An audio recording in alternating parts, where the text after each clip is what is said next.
राधे राधे दोस्तों। आज की वीडियो में हम जानेंगे कि पापा कुंसा एकादशी का व्रत कब रखा जाएगा और व्रत के पारण का शुभ समय क्या है और पापा कुंसा एकादशी की पूजा विधि किस प्रकार की जाती है।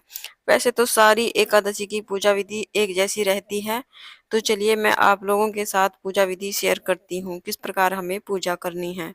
सबसे पहले तो हम उस जगह को अच्छे से साफ कर लेंगे जहां पर हम चौकी लगाएंगे। आप घर के मंदिर में भी ये पूजा कर सकते हैं।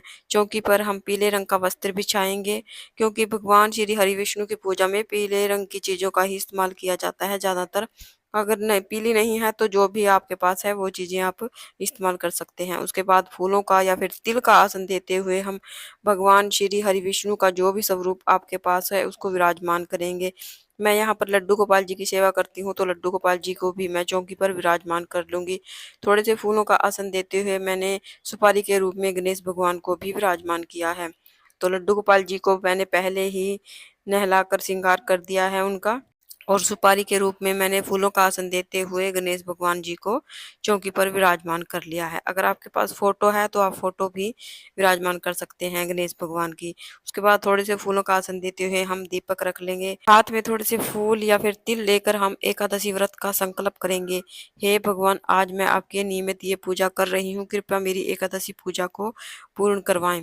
उसके बाद जो फूल हमारे हाथ में है इसको हम श्री हरि के चरणों में समर्पित कर देंगे और भाव स्वरूप जल के छींटे देते हुए सभी को हम स्नान कराएंगे। लड्डू गोपाल जी को मैंने पहले ही स्नान करा दिया है।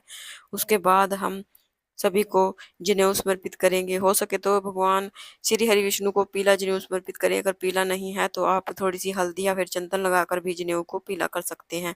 उसके बाद हम दीप प्रज्वलित करेंगे। सभी को पीले चंदन से हम तिलक करेंगे। भगवान श्री हरि विष्णु के जो शेषनाग हैं, शेषनाग के सभी मुखों को हम तिलक करेंगे। लड्डू गोपाल जी को, गणेश जी को दिए का पूजन भी हम साथ साथ करेंगे। उसके बाद हम तिलक पर तिल समर्पित करेंगे, क्योंकि एकादशी पूजा में चावल का यूज बिल्कुल नहीं किया जाता है। ये बात आप विशेषकर ध्यान रखें। और तुलसी भी एक दिन पहले ही तोड़ कर रख लें, क्योंकि एकादशी की पूजा में तुलसी नहीं तोड़ी जाती है। तो भगवान श्री हरि विष्णु और लड्डू गोपाल जी को हम तुलसी समर्पित करेंगे। तो यहाँ पर मैंने तुलसी एक दिन पहले ही तोड़ कर रख ली है। उसके बाद भोग प्रसाद समर्पित करेंगे, ऋतुफल का भोग लगाएंगे। जो भी भोग लगाएंगे उसमें तुलसी दल जरूर से रखेंगे। अगर आप दूध से बनी हुई किसी मिठाई का भोग लगाना चाहते हैं तो वो भी आप लगा सकते हैं एकादशी पूजा में। उसके बाद हम जल का भोग लगाएंगे। जल में भी हम तुलसी दल डाल देंगे।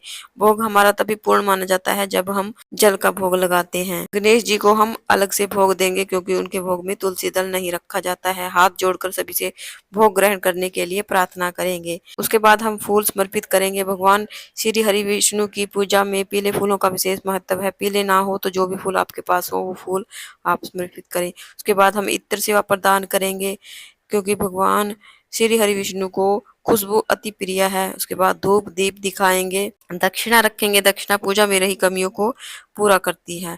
उसके बाद हाथ में तिल या फिर थोड़े से फूल लेकर हम पापा कुंसा एकादशी की कथा सुनेंगे। कथा का वीडियो अलग से चैनल पर अपलोड कर दिया है।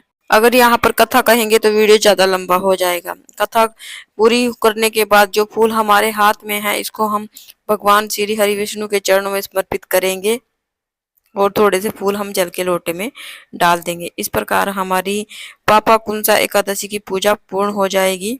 पूजा पूर्ण होने के बाद जो जल का लोटा है इसको हम सूर्य भगवान को अर्घ दे देंगे। उसके बाद बहुत ही प्रेम पूर्वक हमें आरती करनी है। सबसे पहले हम गणेश जी की आरती करेंगे, उसके बाद श्री हरि विष्णु की आरती करेंगे। अगर आपको आरती नहीं आती तो आप दिए को क्लॉकवाइज 5 या 7 बार घुमा दे। इसको भी आरती का ही स्वरूप माना जाता है, या फिर आप फोन में भी आरती चला सकते हैं। इस प्रकार बहुत ही प्रेम पूर्वक हम आरती कर लेंगे। आरती करने के बाद थोड़ा सा जल लेकर हम चौकी के चारों तरफ से वार लेंगे, आचमनी कर लेंगे। हमारी पूजा पूर्ण हो जाएगी। उसके बाद हाथ जोड़कर हम भगवान से प्रार्थना करेंगे। पूजा में रही कमियों के लिए क्षमा याचना करेंगे।